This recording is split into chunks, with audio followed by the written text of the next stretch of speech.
इस शिविर में कुछ बातों को लिया गया है जो कि प्रारंभिक रूप से हैं, मूलभूत हैं, और आगे की बातें और आगे हो सकती हैं, क्योंकि आत्ममंथन के बहुत सारे विषय हैं, बहुत सारे विषय, उनमें से कुछ को यहां पर इस शिविर के काल में चयन किया गया।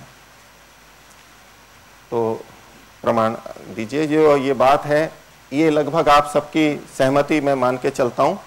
किसी को कुछ कहना हो तो बोल सकते हैं कि हम आत्ममंथन करते हैं, हम सब चाहते हैं और ये हमारे लिए आवश्यक है, और हम अपने पे आत्मविश्वास रख के चलें, दूसरों के ऊपर चलें, दोनों आवश्यक हैं, लेकिन फिर भी मुख्यता किसकी रहेगी? एक वेद मंत्र हमारे सामने है यजुर्वेद का, स्वयं वाजिस तन्वम कल्पयस्व स्वयं यजस्व स्वयं जुषस्व महिमा ते अन्येन न सन्नशे। वाजिन जो शक्तिशाली है, समर्थ है, जिज्ञासु है, उसके लिए संकेत दिया कि स्वयं तन्वम कल्पयस्व, अपने शरीर को, अपनी सामर्थ्य को स्वयं बढ़ाओ, या स्वयं के ऊपर जोर है। अपनी सामर्थ्य हम सब बढ़ाना चाहते हैं, इसमें कोई उपदेश की बात नहीं है, बढ़ाना चाहिए, लगभग सब हमारे मन में रहती है, लेकिन यहां जोर दिया जा रहा है स्वयं, स्वयं करे, स्वयं यजस्व, स्वयं अच्छे कर्मों को करे, विद्वानों के पास जाए, सीखे, अपनी तरफ से प्रयत्न करना, स्वयं यजस्व, और स्वयं जुषस्व, फिर उसका सेवन भी स्वयं करे, आचरण करे, उसको अपने अंदर लाए, प्रयत्न करे, स्वयं के ऊपर अधिक केंद्रित है। ऐसा क्यों? जिससे कि अन्येन ते महिमा न सन्नशे, अन्यों के द्वारा तेरी महिमा, तेरी मतलब हमारी स्वयं की, व्यक्ति की, उस महिमा को, महत्व को, जो हमारी सामर्थ्य, शक्ति, स्वाभिमान है, अपना जो शुद्ध रूप है, वो दूसरे के द्वारा नष्ट या बाधित न किया जा सके। तो दूसरे हमारा सहयोग करते हैं, उस सहयोग करने में बहुत से छल कपट भी कर देते हैं, लेकिन अपने को अपना उत्तरदायित्व स्वयं लेना ही है। दूसरों की सहायता भी अवश्य लेनी है, ये भी विषय आगे आएगा कि क्या हम अपने आधार पर ही केवल चल सकते हैं, लेकिन फिर भी हमें अपने पर केंद्रित रख के सारा उत्तरदायित्व लेके करना चाहिए। अगला, अब समाज में क्या व्यवस्था है, हमें ये मन में आता है बहुतों को कि भाई हम मंथन करेंगे, हम ठीक निर्णय पे पहुंच सकते हैं नहीं पहुंच सकते, इस पे ही अपने आप पे प्रश्न चिन्ह लगा रहता है बहुतों के मन में कि भाई हो सकता है मैं गलत कर लूं, क्योंकि हम गलत निर्णय करते भी रहते हैं।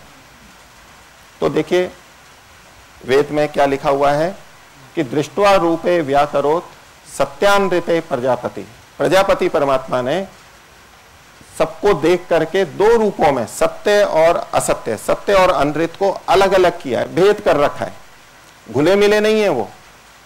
हमें ये प्रतीत हो ये सत्य भी है, असत्य भी है, घुला मिला है, ऐसा नहीं, वो अलग अलग किया हुआ है। सत्य की अलग बात है और असत्य की अलग बात है, हम भेद कर सकते हैं। और क्या कर रखा है परमात्मा ने? अश्रद्धाम अनृते अदधात, अनृत में यानी असत्य में अश्रद्धा डाल रखी है, अप्रीति डाल रखी है। जो अनृत होगा उसके प्रति हमारी अप्रीति होगी। जैसे ही हमें पता लग गया कि ये गलत है, हम उससे प्रीति नहीं कर सकते, अलग हट जाएंगे। और श्रद्धाम सत्य प्रजापति, जो सत्य है उसमें हमारी श्रद्धा यानी प्रीति, लगाव वो है, सत्य जानते ही हम उसकी तरफ झुकते हैं। ये हम सबका स्वभाव है, ये व्यवस्था ही ऐसी है। लेकिन ये सत्य होते हुए भी हमारे मन में आता है कि जब सभी ऐसे हैं तो सब सत्य तक क्यों नहीं पहुंच जाते? अपना मंथन करके सब सत्य पे पहुंच सकते हैं। श्रद्धा अश्रद्धा डाल रखी है, असत्य में अश्रद्धा, सत्य में श्रद्धा, तो हम पहुंच क्यों नहीं जाते हैं? लेकिन ऐसा देखा तो नहीं जाता है। सत्यात प्रकाश की भूमिका में महर्षि दयानंद का एक वचन मिलता है। क्या लिखा है? मनुष्य का आत्मा सत्यासत्य का जानने वाला है, तथापि अपने प्रयोजन की सिद्धि, हठ, दुराग्रह और अविद्यादि दोषों से सत्य को छोड़ असत्य में झुक जाता है। तो प्रारंभ में लिखा है मनुष्य का आत्मा। आत्मा तो सब में है, अन्य जीवों में भी है, सब समान है। आत्मा की दृष्टि से सब समान है, लेकिन मनुष्य का आत्मा का मतलब है इस मनुष्य शरीर में जो आत्मा आया है। इस मनुष्य शरीर में दूसरी आत्माएं भी आती हैं, जो अन्य शरीरों में है वो भी आती है। मनुष्य शरीर में जो आत्मा आई है, तो आत्मा का अपना स्वरूप जैसा समान है वो होते हुए भी ये मनुष्य शरीर की विशेषता है। कि जो मनुष्य का आत्मा है वो सत्य असत्य का जानने वाला है। अब अगर इस वाक्य का हम ये अर्थ लें कि सभी सत्य और असत्य को जानते हैं, तो फिर क्या पढ़ना और क्या सुनना और क्यों ये शिविर करना? ये सभी मनुष्य की आत्मा सत्य असत्य को जानती है। तो इसका तात्पर्य दूसरे ढंग से लेंगे कि जितना हमने जाना है उसमें सत्य क्या है असत्य क्या है, ये जो निर्णय करने की क्षमता है ये हर मानव में है। हाँ, यदि किसी के ज्ञान में ही न्यूनता है, सूचना में ही न्यूनता है, तो वो उसका सत्य और असत्य गड़बड़ कर जाएगा। जितना हमने जाना है उसके अनुसार हम सत्य और असत्य का विवेक कर सकते हैं, ये हर मनुष्य में सामर्थ्य है। ज्ञान गलत हो गया तो सत्य असत्य भी गलत हो सकता है, लेकिन ज्ञान ठीक है। तो मनुष्य का आत्मा सत्य असत्य का जानने वाला है। जानने वाला है का मतलब है जान सकता है, अभी जान चुका है ऐसा नहीं कह सकते, उसकी सामर्थ्य है। लेकिन क्योंकि हम देखते हैं सब सत्य असत्य को नहीं जानते, हम स्वयं अपने को देख सकते हैं, लेकिन जान सकता है, ये तात्पर्य सत्य असत्य का जानने वाला है। तो फिर गड़बड़ कहां हो जाती है? तो उन्होंने कहा कि तथापि अपने प्रयोजन की सिद्धि, ये एक कारण बताया।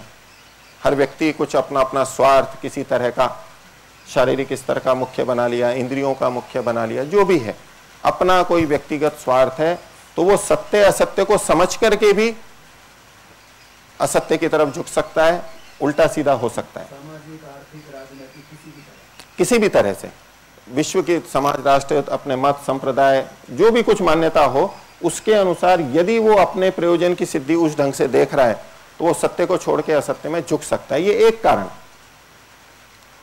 दूसरा कहा हठ और तीसरा कहा दुराग्रह। सामान्यतः हठ और दुराग्रह हम एक ही समझते हैं, एक जैसे प्रयोग भी किए जाते हैं, लेकिन इसको थोड़ा अंतर कर सकते हैं हम कि हठ वो है जो बिना जाने, हमने कुछ जान नहीं रखा है लेकिन फिर भी आग्रह कर लिया कि नहीं ये ऐसा ही है, या ऐसा ही करूंगा, या ऐसा ही मानूंगा। जानता नहीं है लेकिन मैं यहीं रहूंगा, बस ऐसा ही करना है मेरे को। तो पूछो क्यों, तो कुछ बता नहीं सकते।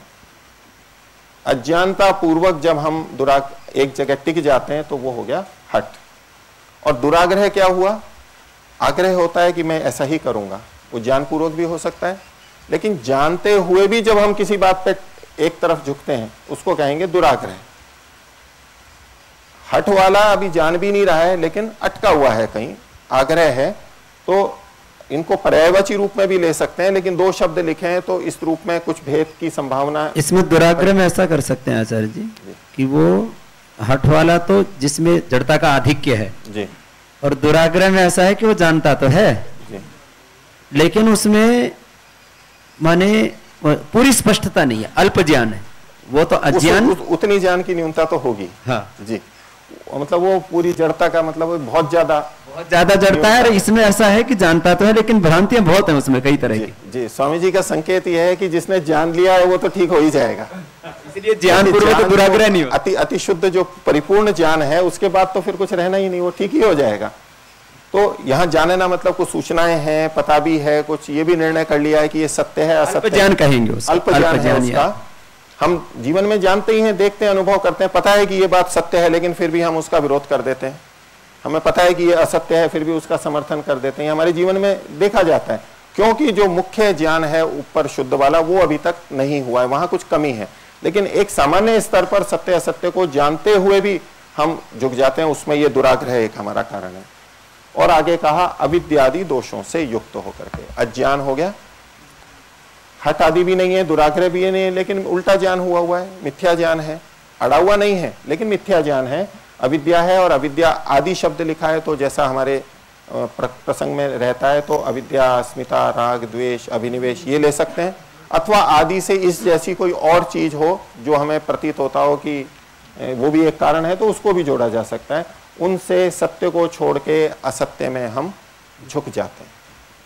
तो इस आत्ममंथन शिविर में हमें क्या सावधानी रखनी चाहिए? आप लोगों की स्वीकृति, ये जो वाक्य लिखा है इससे स्वीकृति है या नहीं है? तो हमें आत्ममंथन करते हुए जब सत्य असत्य को हमें जानना है तो हमें क्या करना है? जो हमारे प्रयोजन है, स्वार्थ है, उसको एक तरफ रखते हुए, हठ और दुराग्रह है उसको एक तरफ रखते हुए, और अविद्या को भी उस तरफ रखते हुए, और आप सब बोलेंगे आपस में एक दूसरे से, जहां कमी है वो हमारी दूसरे से भी पूर्ति हो सकती है, उसको भी विचार पूर्वक हम चलते चलेंगे।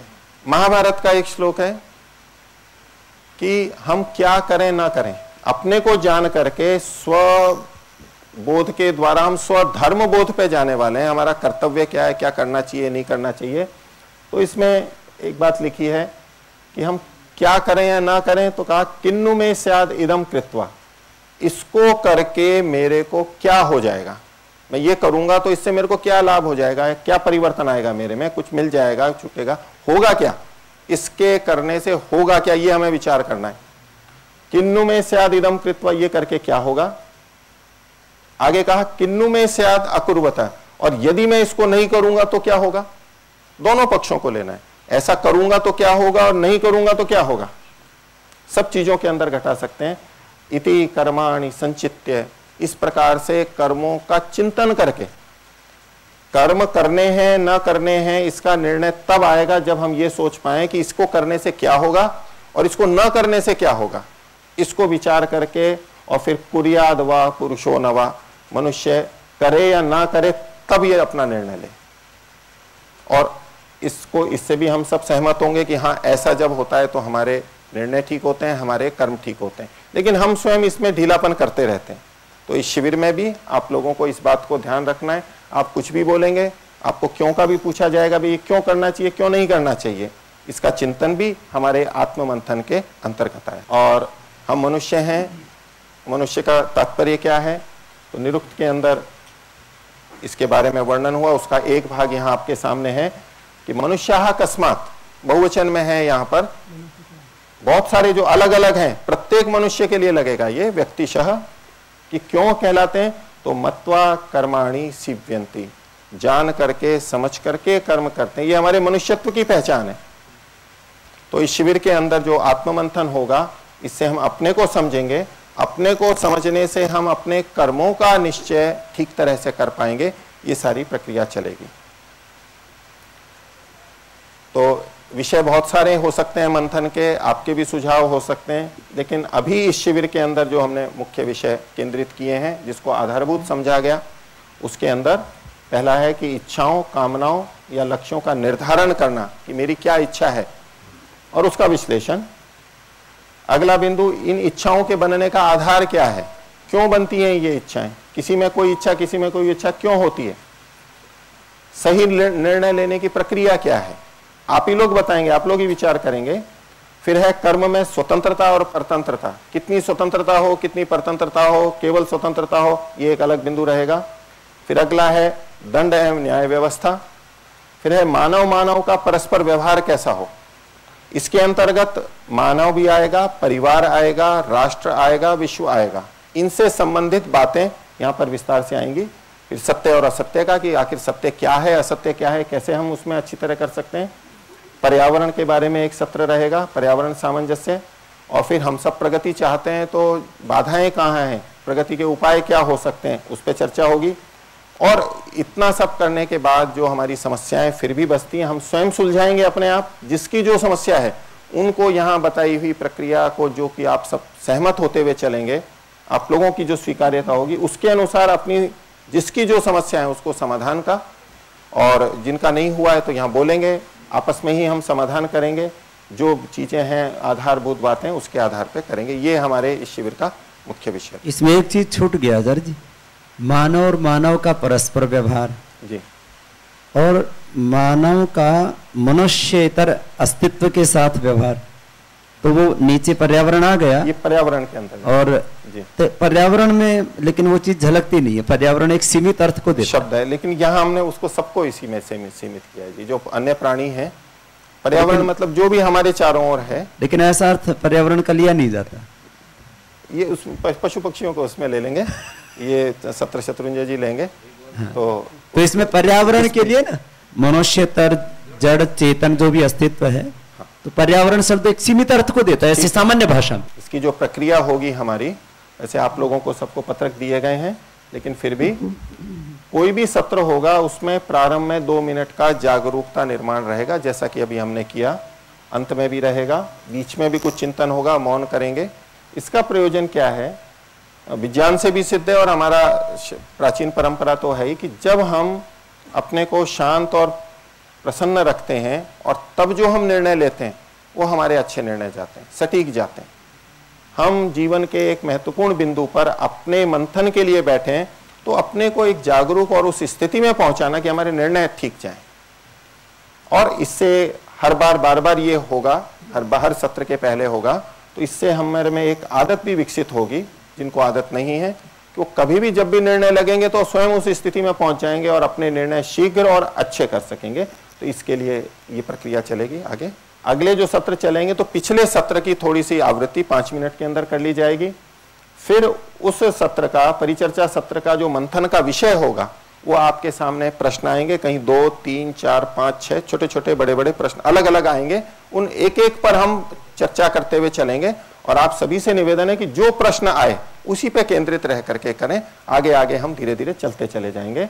और फिर इस परिचर्चा सत्र के ही बीच में आपको कुछ और प्रश्न दिए जाएंगे जिसमें आपको 5 मिनट बैठ करके मौन रह करके अपना अपना चिंतन करना है। और उसके बाद 3 मिनट का समय रहेगा जिसमें आपको अपने निष्कर्ष को अपने लिए लिखना है। जो आपने 5 मिनट में सोचा विचारा उसको लिखना है अपना। और फिर हम जो आप लोगों के निष्कर्ष आए उनमें से कुछ को सुनेंगे, सबकी सहमति है या नहीं है, हम निष्कर्ष की ओर जाएंगे। एक मंथन किया हमने तो उसमें कुछ ना कुछ निकलना चाहिए, निष्कर्ष की तरफ हम जा सकें, निश्चय की तरफ जा सकें, तो इसको करेंगे। उसमें कोई और विचार आते हैं उसका थोड़ा बहुत और विश्लेषण है तो वो करेंगे। और अंत में फिर मौन रह करके आत्मचिंतन करेंगे, सबको धन्यवाद देते हुए, और फिर मैंने इस शिविर में ठीक भाग लिया या नहीं लिया इसको सोचते हुए, अपना मंथन करते हुए, विचार करते हुए इस सत्र को हम समाप्त करेंगे। तो दिन में ये 4 सत्र तो होंगे परिचर्चा के सत्र, और रात्रि में एक सत्र जो 7:30 से 9 बजे तक होगा उसका नाम रखा है अभ्यास सत्र। क्योंकि ये शिविर ऐसा है आत्ममंथन का, सबको बोलने का अवसर होना चाहिए अधिक से अधिक। अभी हमारी संख्या वैसे भी अधिक है, हम नहीं इसमें इतना कर पाएंगे यहाँ कक्षा में, लेकिन अभ्यास सत्र में आपको जागरूकता निर्माण जो का तो होगा। और दिन भर की कोई बात समझ में नहीं आई हो तो वो वहाँ हमने 5 विभाग किए हैं, एक में 60, 70, 80 के लगभग आपके 5 विभाग हुए हैं, सब जगह अलग अलग व्यक्ति रहेंगे। तो दिन में जो बात आपको समझ में नहीं आई उसको बीच में लिख लीजिए और वहां आप सीधे पूछ सकते हैं। यहाँ बहुत ज्यादा पूछने का नहीं हो पाएगा, हम आपके विचार तो जानते रहेंगे, कुछ हो सकता है, लेकिन फिर भी अगर आपका बचाए तो लगभग 15 मिनट आपको मिलेंगे, अपनी अपनी जगह पे आप वो प्रश्नोत्तर कर सकेंगे। और फिर वहां जो व्यक्ति रहेंगे वो आपसे पूछेंगे कि आपको आज दिन में क्या समझ में आया। उनमें से आप में से कुछ 5-7 व्यक्तियों को मेरे को ये समझ में आया, मेरे को ये समझ में आया, अपनी बात को आपको कहना है। वो बदल बदल के अलग अलग व्यक्ति बोलेंगे। और फिर वहां भी एक विषय आपको प्रतिदिन दिया जाएगा, 6 दिन ये चलेगा। तो एक विषय दिया जाएगा जिस पे आपको चिंतन करना है, उसमें आपको 20 मिनट मिलेंगे। दिन भर का जो आपने 4 सत्रों का किया उससे संबंधित कोई विषय रहेगा जिसमें आपको विचार भी करना है और लिखना है। कुछ आपके जीवन की घटनाएं हैं उनको विचार करेंगे, दिन भर भी आपका विचार चलता रहेगा, वहां भी करके फिर आपको उसको लिखना है। इसके लिए उसमें कोई समस्या होगी, उससे संबंधित कोई चर्चा होगी, उसके बाद फिर अवसर रहेगा। तो ये जो नीचे है सूची के कुछ विषयों की प्रस्तुति एवं विश्लेषण, आपसे जो उसको प्रस्तुत करना चाहेंगे अपने को वो बोलेंगे, उसमें पूछा जाएगा कि क्यों ऐसा आपने माना, दूसरे भी उस पर अपनी राय रख सकेंगे। तो जब हम अपनी बातों को प्रकट करेंगे, यदि उसमें कहीं कोई त्रुटि रह रही है, दूसरे कुछ प्रश्न करते हैं, तो हमें फिर एक सुधार का अवसर मिलेगा, फिर से एक आत्ममंथन का अवसर मिलेगा। हम मन में ये ना सोचें, संकोच ना करें कि मैंने ये सोचा है, बोलूं तो लोग हंस पड़ेंगे या तो लोगों को मेरी मजाक होगा। उसकी चिंता को छोड़ दीजिए। आपका ठीक है तो पुष्टि हो जाएगी, आपको खूब प्रोत्साहन हो जाएगा। अगर उसमें कोई त्रुटि है तो अन्य लोग बताएंगे या जो निर्देशक हैं वो बताएंगे। परिचर्चा में आपको वो बिंदु जना दिया जाएगा कि यहाँ देखिए, इस पे भी आप विचार कीजिए। तो हो सकता है जो कहीं कोई कमी भी रह गई हो तो वो दूर करने का प्रयास होगा। और अंत में मौन चिंतन करते हुए 5 मिनट मौन रहते हुए उसको हम समाप्त करेंगे। अब थोड़ा सा सत्र हम ये चलाते हैं कि जो और भी शिक्षक आए हुए हैं थोड़ा सा उनको परिचय हो जाए कि आप लोग कौन कौन वर्ग के हैं। सामूहिक रूप से ये कथन होगा और जो आपके शिक्षक वर्ग हैं, जो शिक्षक ना कहें, आपका जो सहयोग करेंगे साथ में रहेंगे, उनका आपको परिचय हो जाए। और हमारे यहाँ जो और कुछ मुख्य विद्वान सन्यासी आदि आए हुए हैं, थोड़ा उनका आपको परिचय मिल जाए और आप सबका परिचय उनको भी हो जाए। जो 25-30 व्यक्ति हमारे विशिष्ट व्यक्ति आए हुए हैं उनको भी थोड़ा आपका सामान्य परिचय हो जाए, तो उसके लिए मैं आमंत्रित करता हूँ। संदीप जी आएंगे बाद में। तो सबसे पहले मैं ही हूँ, मेरा नाम सत्यजीत आर्य, अजमेर ऋषि उद्यान में मैं रहता हूँ और शैक्षणिक योग्यता में आयुर्वेद में स्नातकोत्तर अध्ययन, फिर दर्शनों का गुरु जी के चरणों में सानिध्य से व्याकरण आदि महाभाष्य का अभिनिरुक्त भी यहाँ पर किया और भी बहुत सारे गुरुजनों से सीखते हुए थोड़ा थोड़ा ऐसा। और कार्य में मुख्य तो शिक्षण का कार्य करता हूँ, पढ़ाने का, और कुछ संस्था से संबंधित होता है तो व्यवस्था, कुछ लेखन, योग शिविर इत्यादि, ये मेरा कार्य है। और मैं लगभग इसमें आपके 28 सत्र हैं दिन के परिचर्चा सत्र, तो 18 सत्रों को मैं आपके सामने रखूंगा और बाकी के 10 सत्र शत्रुंजय जी रखेंगे। तो मैं अगले परिचय के लिए शत्रुंजय जी को आमंत्रित करता हूँ। नमस्ते, मेरा नाम शत्रुंजय है और मैं वर्तमान में हैदराबाद में रहता हूँ। कंप्यूटर क्षेत्र में पढ़ाता हूँ, अनुसंधान इत्यादि कार्य मेरा है। शैक्षणिक योग्यता मैंने BTech electronics communication, masters MS और उसके बाद अभी पीएचडी का क्रिया चल रही है। और उसके अतिरिक्त कुछ प्रोफेशनल ट्रेनिंग इत्यादि हमारे क्षेत्र में होती रहती हैं, तो वो धीरे धीरे करता जाता हूँ। इसके साथ प्राचीन शास्त्रों के अध्ययन के लिए आचार्य सत्यजीत जी इत्यादि और रोजड़ में उन सहयोग आचार्यों के सहयोग से कुछ दर्शनों का अध्ययन किया है, कुछ जानने का प्रयास किया है। और वर्तमान में जो मेरा अध्यापन और रिसर्च का विषय रहता है वो कंप्यूटर नेटवर्क्स, जो आप इंटरनेट इत्यादि का प्रयोग करते हैं, इंटरनेट पे जो सुरक्षा इत्यादि है, इंफॉर्मेशन सिक्योरिटी, और इंटरनेट पे कुछ जब गड़बड़ की जाती है तो कैसे हम पहुंचते हैं, जिसने कि कुछ मालिशियस कोड भेजा है या हैकिंग की है इत्यादि, उस क्षेत्र में, उसको हम नेटवर्क फॉरेंसिक्स कहते हैं, उस क्षेत्र में मेरा अनुसंधान चलता है। इसके साथ मानव मूल्यों पे वहाँ पे IIIT हैदराबाद में काफ़ी प्रयास होता है, तो उस विषय में भी मेरा कुछ प्रयास रहता है। समय समय पे जब भी संभावना होती है वहाँ पे IIIT आधुनिक विश्वविद्यालय में दर्शन इत्यादि को ये परिचय के रूप में कुछ कोर्सेस हम चलाते हैं, क्योंकि प्रोफेशनल जो इंस्टीट्यूट होते हैं उसमें कुछ अन्य कोर्स भी होते हैं मैनेजमेंट के इत्यादि, तो ह्यूमैनिटीज़ के कुछ कोर्स होते हैं, उसमें मैं एक दर्शन का परिचय इत्यादि एक कोर्स चलता है, उसमें कुछ प्रयास कभी कभी करते हैं। तो ये मेरा परिचय है। धन्यवाद। तो अब इस सत्र के समापन में, जैसा कि हम सभी सत्रों के अंदर करेंगे, 2 मिनट के लिए हम मौन बैठेंगे। तो सीधे बैठ करके नेत्रों को बंद कर लीजिए, मन को श्वास पर केंद्रित करें। 2-3 गहरे लंबे श्वास। इस सत्र में मैंने क्या समझा, क्या पाया, इससे मेरे जीवन की किन समस्याओं की तरफ संकेत होता है, इससे मेरे सुख शांति में किस प्रकार कुछ वृद्धि हो सकती है।